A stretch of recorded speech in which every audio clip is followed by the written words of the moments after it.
Hi, ഏവർക്കും xylem teaching exam YouTube ചാനലിലേക്ക് ഹാർദമായ സ്വാഗതം.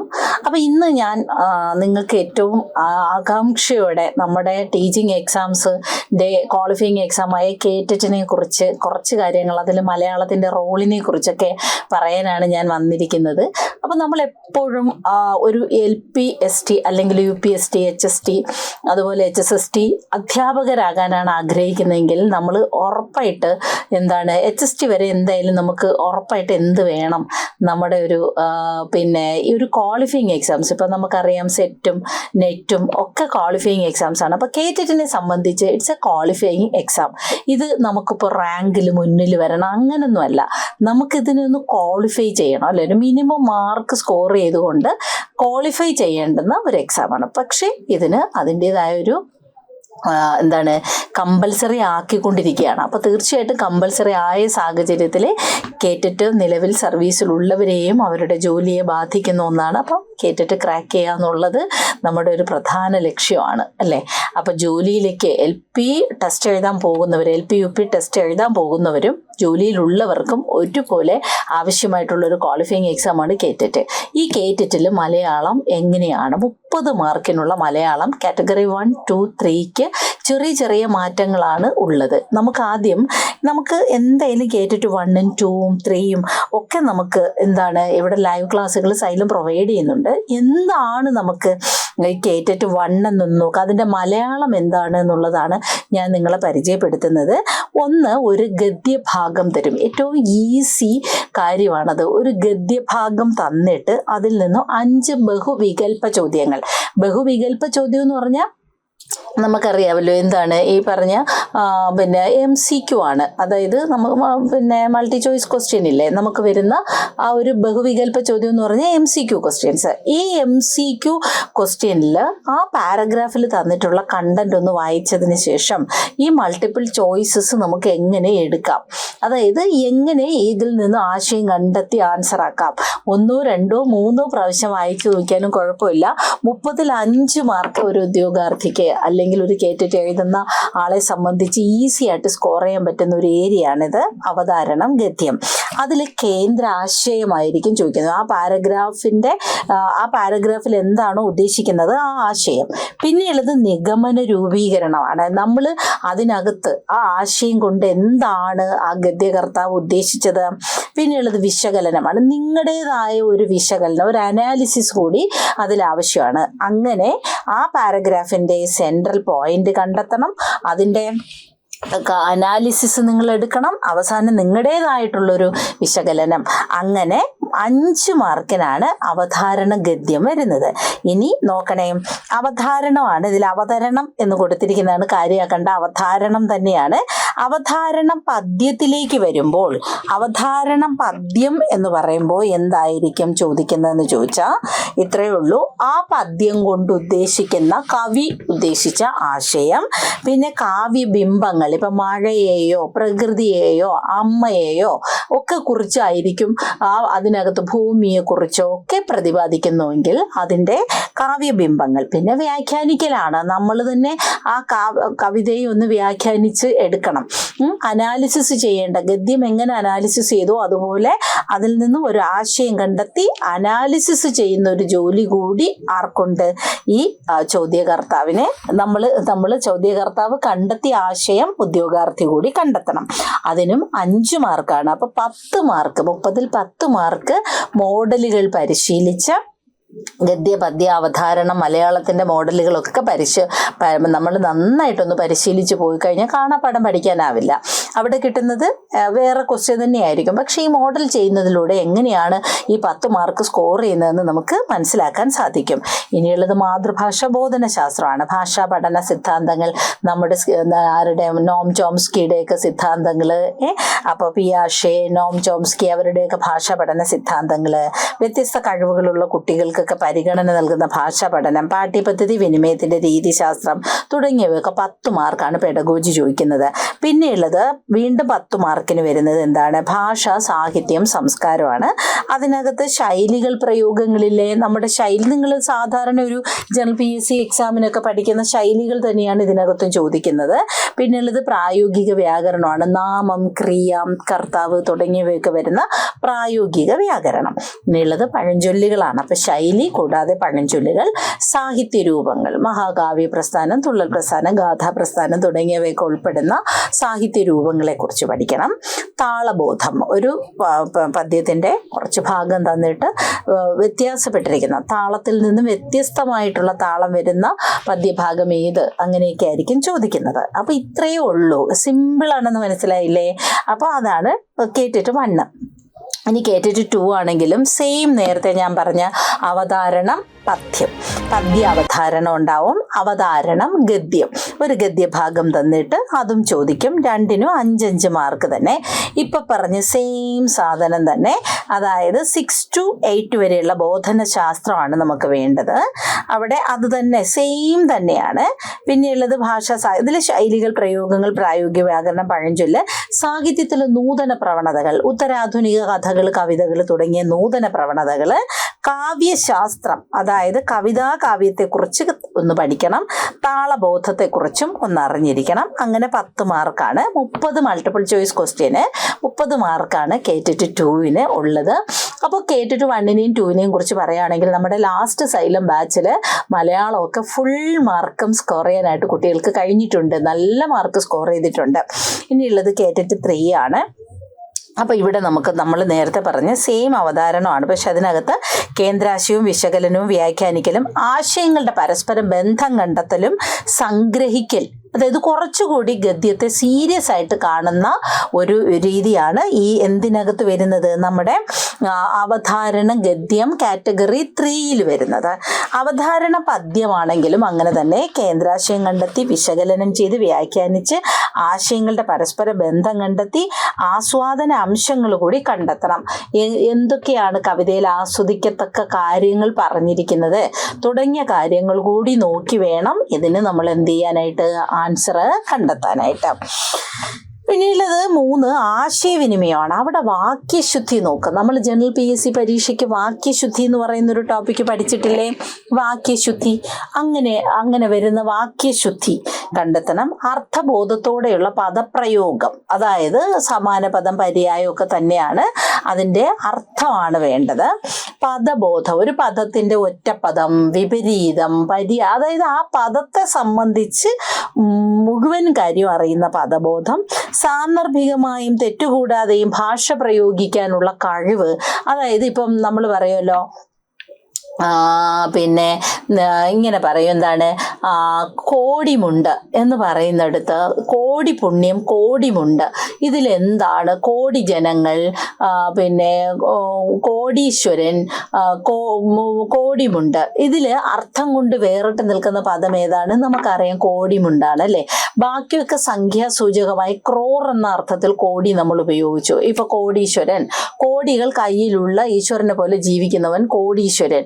ഇനി കോടി പുണ്യം കിട്ടും എന്ന് പറഞ്ഞാൽ 1 കോടി പുണ്യം കിട്ടും എന്നുള്ള അർത്ഥമാണ് അല്ലേ. അതുപോലെ ജനകോടികൾ എന്ന് പറഞ്ഞാൽ കോടിക്കണക്കിന് ജനങ്ങൾ. അതേസമയം കോടിമുണ്ടെന്ന് പറഞ്ഞാലോ അവിടെ സംഖ്യാസൂചകം അല്ല, അവിടെ പുതിയ മുണ്ടിനെയാണ് നമ്മൾ കോടിമുണ്ടെന്ന് പറയുന്നത്. ഇത്തരത്തില് വ്യത്യസ്ത സാഹചര്യത്തിനനുസരിച്ച് ഒരേ പദത്തിൽ തന്നെ അർത്ഥവ്യത്യാസം കണ്ടെത്താൻ കുട്ടി അറിഞ്ഞിരിക്കണം. കുട്ടിന്ന് ഞാൻ ഇവിടെ പറയുന്നത് കേട്ടിട്ട് എഴുതുന്ന കുട്ടിയെ തന്നെയാണ്. അപ്പം അങ്ങനെ സാന്ദർഭികമായിട്ട് ഒരു പദത്തിന് സാന്ദർഭിക അർത്ഥം വരുമ്പോഴത്തേക്ക് അത് കണ്ടെത്താൻ അറിഞ്ഞിരിക്കണമെന്നാണ്. ഇപ്പം ആടിക്കിഴിവ്, ഒരു കടയുടെ ഫ്രണ്ടിൽ കൊടുത്തിരിക്കുന്ന പരസ്യവാചകമാണ് ആടിക്കിഴിവ്. എന്താണ് അതുകൊണ്ട് ഉദ്ദേശിക്കുന്നതെന്ന് ചോദിച്ചാൽ കർക്കിടക മാസത്തിൽ മറ്റും, അതായത് ചിങ്ങം വരുന്നതിന് മുമ്പ് കൊടുക്കുന്ന വൻ വിലക്കുറവ്, അതിനെയാണ് ആടിക്കിഴിവ്. അപ്പം ഇത്തരത്തിലൊക്കെ സാഹചര്യത്തിനനുസരിച്ച് പദങ്ങളുടെ അർത്ഥങ്ങളൊക്കെ മാറ്റി ചിന്തിക്കാനും കണ്ടെത്താനും ഒക്കെ ഒരു ഉദ്യോഗാർത്ഥിക്ക് കഴിയണം. ഇനിയുള്ളത് ഭാഷാജ്ഞാനമാണ്. അവിടെയും 10 ബഹുവികൽപ്പ ചോദ്യങ്ങൾക്ക് 10 മാർക്ക്, 10 മൾട്ടിപ്പിൾ ചോയ്സ് ക്വസ്റ്റ്യൻ ആയിരിക്കും. ശൈലികൾ, പഴഞ്ചൊല്ലുകൾ, പ്രയോഗങ്ങൾ എന്നിവ അർത്ഥബോധത്തോടെ ഉചിതമായി പ്രയോഗിക്കാനുള്ള കഴിവ്. അപ്പോൾ ഉദാഹരണത്തിന് കുഞ്ചൻ നമ്പ്യാരുടെ 2 വരികൾ തരും. എന്താണ്? ക്ഷീരമുള്ളോരകിടിൻ ചുവട്ടിലും ചോര തന്നെ കൊതുകിന് കൗതുകം.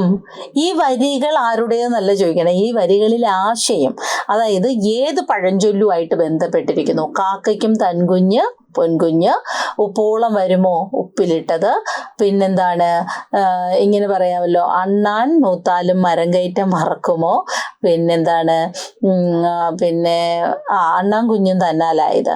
ഇവിടെ നമുക്കറിയാം അണ്ണാൻ മൂത്താലും മരം കയറ്റം മറക്കുമോ, ഓരോന്നിനും അതിൻ്റെതായ സഹജ ഗുണങ്ങളുണ്ട് അല്ലേ? ഇപ്പം ക്ഷീരമുള്ള ഒരു അകിടിൻ ചുവട്ടിൽ, പാല് നിറഞ്ഞു നിൽക്കുന്ന പശുവിൻ്റെ അകിടിൻ്റെ ചുവട്ടിൽ പോയാലും ആ പാലിൻ്റെ മാധുര്യമല്ല കൊതുക് കൊതിക്കുന്നത്. കൊതുക് കൊതിക്കുന്നത് എപ്പോഴും അതൊരു ക്ഷുദ്രജീവിയാണ്. അത് കൊതിക്കുന്നത് രക്തം തന്നെയാണ്, മറ്റുള്ളവരുടെ രക്തം മുറ്റി കുടിക്കുക. അങ്ങനെയുള്ള ആളുകളില്ലേ നമ്മുടെ പരിസരത്ത്? നമ്മൾ നല്ല എന്തെങ്കിലുമൊക്കെ നേട്ടം ജീവിതത്തിൽ കൈവരിച്ചാലും ആ നേട്ടങ്ങളൊന്നും കാണാതെ നമ്മുടെ ദോഷങ്ങൾ മാത്രം കണ്ട് നമ്മളെ ക്രിട്ടിസൈസ് ചെയ്യുന്നവരെയാണ് നമ്മൾ ഈ കൊതുകിനോട് ഉപമിക്കുന്നത്.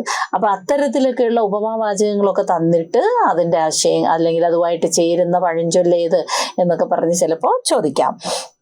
പിന്നെയുള്ളത് പ്രായോഗിക വ്യാകരണമാണ്. പ്രായോഗിക വ്യാകരണം ശ്രദ്ധിക്കണം. കാര്യം 10ാം ക്ലാസ് നിലവാരത്തിലുള്ളൊരു പ്രായോഗിക വ്യാകരണമാണ് LP UPയുടെ സിലബസിലുള്ളത്. അപ്പം അതുകൊണ്ട് തന്നെ ഏതാണ്ട് അതേ രീതിക്ക് വരുന്ന ക്വസ്റ്റ്യൻസ് ആയിരിക്കും നമുക്ക് ഉള്ളത്. അപ്പം അതുകൊണ്ട് പ്രായോഗിക വ്യാകരണം ഒരു കംപ്ലീറ്റ് സ്റ്റഡി, നാമം, ക്രിയ, തദ്ധിതം, ഭേദകം, പിന്നെന്താണ് പിരിച്ചെഴുത്ത്, ചേർത്തെഴുത്ത്, സമാസം എന്ന് വേണ്ട അത്യാവശ്യം അനുപ്രയോഗം, ഇങ്ങനെ അതായത് കേറ്ററ്റ് പരീക്ഷ ക്വാളിഫൈ ചെയ്യാനായിട്ട് പ്രാക്ടീസ് ചെയ്യുന്ന കാര്യം മാത്രം മതി LPയും UPയും നമുക്ക് ക്രാക്ക് ചെയ്യാൻ. ആ രീതിയിൽ മലയാളം നമ്മൾ ഫുള്ള് പഠിക്കുന്നുണ്ട്. ഇനി നിങ്ങൾ വിചാരിക്കുമല്ലേ എങ്ങനെയാണ് ഈ ഒരു കേറ്ററ്റ് ഞാൻ ക്രാക്ക് ചെയ്യുന്നത് എന്ന് ചോദിച്ചാൽ, ആസ് എ ടീച്ചർ എന്ന് അല്ലെങ്കിൽ ഞാനിപ്പം എനിക്ക് ഉറപ്പിച്ച് പറയാൻ പറ്റും, സൈലം നിങ്ങൾക്ക് തരുന്ന സൈലന്റ് ടീച്ചിങ് എക്സാം എന്ന് പറയുന്ന ഈ ഒരു പ്ലാറ്റ്ഫോമിലൂടെ നിങ്ങൾക്ക് കിട്ടുന്ന ക്ലാസ്സുകൾ മാത്രം മതി നിങ്ങൾക്ക് കേറ്ററ്റ് സ്കോർ ചെയ്യാനായിട്ട്. ഇപ്പം നിങ്ങൾ ചിലപ്പം പഠിക്കുന്ന വിദ്യാർത്ഥിനികളായിരിക്കാം, ജോലിയുള്ളവർ, അധ്യാപകരായി തന്നെ സേവനം അനുഷ്ഠിക്കുന്നവരായിരിക്കാം. പക്ഷെ എന്തെങ്കിലും ഒരു ജോലി കിട്ടി അതിൽ വർക്ക് ചെയ്യുകയും ഉള്ളിൻ്റെ ഉള്ളിൽ ടീച്ചർ ആവുക എന്നുള്ളൊരു പാഷൻ. എപ്പോഴും ഒരു ടീച്ചറാകുന്നത് ഒരു സുപ്രഭാതത്തിലല്ല അല്ലേ, നാളുകൾ നീണ്ട ആഗ്രഹങ്ങൾക്കൊടുവിലാണ് ഒരാൾ ടീച്ചറായി മാറുന്നത്. നമ്മളൊക്കെ ടീച്ചിങ് പ്രൊഫഷൻ നമ്മൾ തന്നെ തിരഞ്ഞെടുത്തതാണ് അല്ലേ, അല്ലാതെ നമ്മളെ കൊണ്ടെത്തിച്ചതല്ല. നമ്മൾ കാരണം അത് അങ്ങനെ ഒരു പ്രൊഫഷനാണ്, ഇഷ്ടപ്പെടുന്നവർക്ക് മാത്രം സെലക്ട് ചെയ്യാൻ പറ്റുന്ന ഒരു പ്രൊഫഷനാണ്. അതായത് എല്ലാവർക്കും ടീച്ചർ ആവാനാവില്ല അല്ലേ. നമുക്ക് ആഗ്രഹിച്ച് നമ്മൾ ആ ഒരു പൊസിഷനിലേക്ക് കുട്ടികളെ, നാളത്തെ ഒരു തലമുറയെ വാർത്തെടുക്കുന്ന ഏറ്റവും ഉത്തരവാദിത്തപ്പെട്ട ജോലിയാണെന്ന് പറയാം. ഒരു ഡോക്ടർ എങ്ങനെയാണോ ഒരാളിൻ്റെ ജീവൻ നിലനിർത്തുന്നത്, അതുപോലെ പരിപാവനവും അതുപോലെ തന്നെ ഏറെ ശ്രദ്ധിക്കേണ്ടതുമായ, കാരണം നമ്മുടെ മുന്നിലിരിക്കുന്നത് ജീവനുള്ള കുട്ടികളാണ്. അങ്ങനെ ഒരു പുതിയ തലമുറയാണ്. നമ്മൾ പഠിച്ചിട്ടില്ലേ, ഒരു കുറച്ച് കളിമണ്ണ് നമ്മുടെ കയ്യിൽ കിട്ടിയാൽ അതിനെ നമുക്ക് വികൃതമായ ഒരു രൂപമാക്കാം, മോൾഡ് ചെയ്ത് മനോഹര ശില്പമാക്കാം. അത്തരത്തിൽ ഒന്നും അല്ലാത്ത കുറച്ച് കുട്ടികളെ നമ്മുടെ മുന്നിലേക്ക് അയക്കുകയാണ് അല്ലേ. LP UP എസ്പെഷ്യലി ജീവിതം അവർ ഇമിറ്റേറ്റ് ചെയ്യുന്നത്, അവർ ജീവിച്ചു തുടങ്ങുന്ന നമ്മളെ ഓരോ വാക്കുകളും ഇങ്ങനെ അവരുടെ മനസ്സിൽ പതിച്ചായിരിക്കും അവരെടുക്കുന്നത്. ചിലപ്പോൾ പാരൻസ് പറയുന്ന കാര്യങ്ങൾ പോലും അവർ വിശ്വസിക്കില്ല. എൻ്റെ ടീച്ചർ ഇങ്ങനെയാണ് പറഞ്ഞത്, എൻ്റെ മാഷ് ഇങ്ങനെയാണ് പറഞ്ഞത്. അപ്പം നമ്മളിന്മേൽ അത്രത്തോളം അവർ ട്രസ്റ്റ് വെച്ച് നമ്മളെ അങ്ങനെ കോപ്പി അടിച്ച് നമ്മൾ പറയുന്ന ഒക്കെയും വിശ്വസിച്ച് അങ്ങനെയുള്ള കുഞ്ഞു മക്കളെയാണ് നമ്മൾ പഠിപ്പിച്ച് അടുത്തൊരു ജനറേഷൻ അല്ലേ, അടുത്ത ഒരു തലമുറയെ നമ്മൾ വാർത്തെടുക്കേണ്ടുന്ന വളരെ ഉത്തരവാദിത്തപ്പെട്ടൊരു ജോലിയാണ് നമ്മുടെ കയ്യിലുള്ളത്. നമ്മൾ എന്തെല്ലാമാണ് കേൾക്കുന്നത് അല്ലേ ചുറ്റിനും.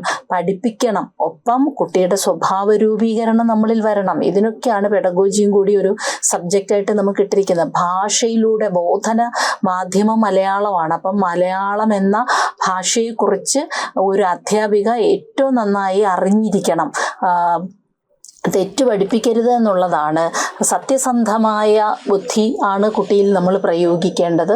ഇൻ കേസ് നമുക്ക് അറിഞ്ഞൂടാത്ത കാര്യമാണെങ്കിലും കുട്ടി ചോദിക്കുമ്പോൾ അറിയില്ലെങ്കിൽ അറിയില്ല മക്കളെ പിന്നെ പറഞ്ഞു തരാമെന്നൊക്കെ പറയാം. നമ്മൾ എൻസൈക്ലോപീഡിയ ഒന്നും അല്ലല്ലോ. സോ നമുക്ക് അറിയാവുന്ന കാര്യങ്ങൾ ഉറപ്പുവരുത്തി കുട്ടികളിലേക്ക് എത്തിക്കുക എന്നുള്ളൊരു ഉത്തരവാദിത്വമൊക്കെയുള്ള വളരെ വളരെ ഉത്തരവാദിത്വമുള്ള ജോലിയിലേക്കാണ് നിങ്ങൾ പോകുന്നത്. അപ്പോൾ തീർച്ചയായിട്ടും അതിൻ്റെ ഒരു ക്വാളിഫയിങ് എക്സാം ആയിട്ട് കേറ്ററ്റിനെ കാണുക. ഒപ്പം കേറ്ററ്റിന് പഠിക്കുന്നതൊന്നും ഒരു ബേർഡനായിട്ട് കാണരുത്. ഇതെനിക്ക് ഒരു നിയോഗമാണെന്ന് കരുതുക. അധ്യാപനം ഒരു നിയോഗം കൂടിയാണ്. കാരണം നമ്മളെന്ന് പറയുന്ന ഒരു വ്യക്തിയിൽ നിന്നും ഉൾക്കൊണ്ടുകൊണ്ട് ജീവിതത്തിലേക്ക് പ്രവേശിക്കുന്ന കുഞ്ഞു മക്കളാണ് അല്ലേ. അപ്പോൾ നമ്മളെ വിശ്വസിച്ചാണ് നമ്മളടുത്തേക്ക് ഏൽപ്പിക്കുന്നത്. അപ്പോൾ പഠിപ്പിക്കൽ മാത്രമല്ല, സ്വഭാവ രൂപീകരണവും ബോധനശാസ്ത്രത്തിലൂടെ നമ്മൾ അതും കുട്ടിയിലേക്ക് എത്തിക്കും. ഓരോ കുട്ടികളെയും വളരെ നിഷ്പക്ഷമായി കണ്ട് ഓരോ കുട്ടികളുടെയും പശ്ചാത്തലം ഒരു അധ്യാപിക തിരിച്ചറിഞ്ഞ് പിന്നെ ആ കുട്ടിയെ പൂർണ്ണമായും ഉൾക്കൊണ്ടുകൊണ്ട് അല്ലേ 40 കുട്ടികളെയും ഹൃദയത്തിൻ്റെ 40 അറകളിൽ 4 അറയുള്ളൂ എന്ന് ബയോളജി ടീച്ചർ പറഞ്ഞു കേട്ടിട്ടുണ്ട്. ആണെന്നാണ് എൻ്റെ വിശ്വാസം. അതിൽ ഉറപ്പില്ല കേട്ടോ. എന്നാലും ഞാൻ പറയുകയാണ് 40 അറകളിലായിട്ടൊക്കെ നമ്മൾ സൂക്ഷിച്ചു വെക്കേണ്ടിയിരിക്കുന്നു അല്ലേ. നമുക്കറിയാമല്ലോ, റിഫ്ലക്ഷൻ പേജിൽ ക്ലാസ്സിൽ നിന്ന് തിരിച്ചിറങ്ങി തിരിച്ചറിവുകൾ എഴുതി വയ്ക്കുന്ന റിഫ്ലക്ഷൻ പേജ് തൊട്ട് ദൈനംദിന ആസൂത്രണ പേജ് നമ്മളെ ജീവിതം തന്നെ പിന്നെ കുട്ടികളിലേക്ക് ഇറങ്ങി ചെല്ലുന്ന ഒന്നാണ്. അപ്പോൾ തീർച്ചയായിട്ടും സിസ്റ്റമാറ്റിക് ആയിട്ടുള്ളൊരു പഠനം ഇവിടെ ആവശ്യമാണ്. അപ്പം നമുക്ക് മുൻ വർഷങ്ങളിലൊക്കെ തന്നെയും നമ്മൾ അധ്യാപകരായിട്ടുള്ള കേറ്ററ്റ് ഉദ്യോഗാർത്ഥികൾ, അതുപോലെ തന്നെ പഠിക്കുന്നവർ, പിന്നെ ഒരു LP UP സ്വപ്നം കണ്ട് അതിലേക്ക് ഇറങ്ങുന്നവർ, അപ്പോൾ അവർക്കൊക്കെയുള്ള കേറ്ററ്റ് ക്ലാസ് സൈലം വളരെ ഭംഗിയായിട്ട് പ്രൊവൈഡ് ചെയ്തിട്ടുണ്ട്. അവരെല്ലാം തന്നെ ഏകദേശം 500 പേരോളം മികച്ച വിജയം നേടിക്കഴിഞ്ഞു. അപ്പം അതൊക്കെ കൊണ്ട് എനിക്കും വളരെ സത്യസന്ധമായും വളരെ സന്തോഷത്തോടെ നിങ്ങളോട് പറയാൻ സാധിക്കും, സൈലം ടീച്ചിങ് എക്സാംസിൻ്റെ കേറ്ററ്റ് ക്ലാസ്സുകളിൽ ചേർന്ന് ആ നോട്ട് മാത്രം വെച്ച് പഠിച്ച് ലൈവ് ക്ലാസ്സാണ്. തീർച്ചയായിട്ടും നിങ്ങൾ അധ്യാപകരാകേണ്ടതാണ് അല്ലേ. അപ്പം അങ്ങനെയുള്ള അധ്യാപകർക്ക് ക്ലാസ്സിലിരുന്ന് അധ്യാപകരോട് സംവദിച്ച് നിങ്ങളെ സംശയങ്ങളൊക്കെ ക്ലിയർ ചെയ്ത് കേറ്ററ്റ് ക്രാക്ക് ചെയ്യാൻ പറ്റും. അങ്ങനെയുള്ള കേറ്ററ്റ് 1ന് 1999 നമ്മളിപ്പോഴും പറയുന്ന പോലെ ഒരു ജോഡി ഡ്രസ്സ് എടുക്കുന്ന പൈസ അല്ലേ, അത് തന്നെ ആകുന്നുള്ളൂ. ടിൽ എക്സാം വാലിഡിറ്റി എപ്പോഴാണോ നിങ്ങളെ കേറ്ററ്റ് 1 വരുന്നത് അതുവരെ നിങ്ങൾക്ക് ലൈവ് ക്ലാസ്സുകൾ പ്രൊവൈഡ് ചെയ്യും. കേറ്ററ്റ് 3യും അങ്ങനെ തന്നെ, അതിൽ കേറ്ററ്റ് 2 അങ്ങനെ തന്നെയാണ്. 2499 രൂപയ്ക്കാണ് വാലിഡിറ്റി. എക്സാം വരെ നിങ്ങൾക്ക് ഇതിൻ്റെ വാലിഡിറ്റി ഉണ്ടാവും. അപ്പോൾ ഫസ്റ്റ് ബാച്ച് സ്റ്റാർട്ട് ചെയ്യുന്നത് ഈ ഏപ്രിലാണ് നമുക്ക് സ്റ്റാർട്ട് ചെയ്യുന്നത്. അതായത് 1 ഏപ്രിലാണ് സ്റ്റാർട്ട് ചെയ്യുന്നത്, ബാച്ചുകൾ സ്റ്റാർട്ട് ചെയ്യുന്നത്. ഇനി കേറ്ററ്റ് 3 എന്ന് പറയുന്നത് 3499 രൂപയ്ക്കാണ് കേറ്ററ്റ് 3. മാത്സും ഇംഗ്ലീഷുമാണ് നിലവിൽ ഉള്ളത്. കോമൺ ആയിട്ടുള്ള മലയാളം, ഇതിനൊക്കെയുള്ള കോമൺ മലയാളം, അതായത് എല്ലാ കേറ്ററ്റ് 3ക്കും കോമൺ മലയാളം നമുക്ക് അത് നിങ്ങൾക്ക് ക്ലാസ്സുകളിലൂടെ കിട്ടും. കേറ്ററ്റ് ക്ലാസ്സിൽ മലയാളം പഠിപ്പിക്കുന്ന ഞാനാണ്, നിങ്ങളുടെ സ്വന്തം കുറുവി തന്നെയാണ് മലയാളമായിട്ട് കേറ്ററ്റ് ക്ലാസ്സിലെത്തുന്നത്. അപ്പം നല്ല രീതിയിൽ മാർക്ക് സ്കോർ ചെയ്തിട്ടുണ്ട് ഇപ്പോൾ പോയ ഒരു കൂട്ടം നമ്മുടെ ബാച്ചിലെ കുട്ടികൾ. മലയാളമൊക്കെ വളരെ ഈസി ആയിരുന്നു എന്ന് പറഞ്ഞു. 30 മാർക്കും സ്കോർ ചെയ്യാൻ കഴിഞ്ഞു എന്ന് പറഞ്ഞു. അതൊക്കെയാണ് ഒരു ടീച്ചർ എന്ന നിലയ്ക്ക് എനിക്ക് സന്തോഷം തരുന്ന കാര്യങ്ങൾ. കാരണം സൈലത്തിൽ ചേർന്നു, നമ്മളെ വിശ്വസിച്ചു, പഠിച്ചു, അതിൽ ഫുൾ മാർക്ക് കിട്ടുക, അവരുടെ ലക്ഷ്യം സാധിക്കുക അല്ലെ, അതിൽ നമ്മളൊരു ഭാഗമാകുക തുടങ്ങിയ കാര്യങ്ങളൊക്കെയാണ് സന്തോഷപ്രദമായ കാര്യങ്ങൾ. സോ എത്രയും പെട്ടെന്ന് തന്നെ ബാച്ചിൽ ജോയിൻ ചെയ്യുക. കാര്യം എന്തുകൊണ്ടാണ് ഞാൻ അങ്ങനെ, കാരണം ഒരു വർഷം 2 കേറ്ററ്റ് എക്സാംസ് ആണ് കണ്ടക്ട് ചെയ്യുന്നത്. അപ്പോൾ നമുക്കൊരു നല്ല സമയം കിട്ടും പഠിച്ചൊക്കെ എടുക്കാനായിട്ട്. സോ ഒരുപാട് ലേറ്റ് ആകാതെ വന്നാൽ പെൻഡിങ് ക്ലാസ്സുകളില്ലാണ്ട് നിങ്ങൾക്ക് കാണാൻ പറ്റും. അല്ലെങ്കിൽ പിന്നെ പെൻഡിങ് വരും. പലരും വീട്ടമ്മമാരാണ്, ജോലി ചെയ്യുന്നവരാണ് അല്ലേ. എല്ലാവരുടെ കാര്യങ്ങൾ നോക്കി വന്നാണ് നമ്മളൊന്ന് പഠിക്കാനിരിക്കുന്നത്. സോ പെൻഡിങ് ഇല്ലെങ്കിൽ മോക്ക് ടെസ്റ്റുകൾ കൃത്യമായി അറ്റൻഡ് ചെയ്യാൻ പറ്റും. ടോപ്പിക് വൈസ് മോക്ക് ടെസ്റ്റാണ് തരുന്നത്. അപ്പോൾ പെൻഡിങ് വരാനും പാടില്ല. സോ അതുകൊണ്ട് എത്രയും പെട്ടെന്ന് ജോയിൻ ചെയ്യാൻ പറ്റുമോ അത്രയും പെട്ടെന്ന് ജോയിൻ ചെയ്യുക. ആപ്പിൽ നിങ്ങൾക്കിത് ജോയിൻ ചെയ്യാനുള്ള ഫെസിലിറ്റി അവൈലബിൾ ആണ്. അപ്പോൾ തീർച്ചയായിട്ടും എല്ലാവരെയും നമുക്കിനി കേട്ടിട്ട് മലയാളം ക്ലാസ്സിൽ വെച്ച് കണ്ടുമുട്ടാം. ഓക്കെ.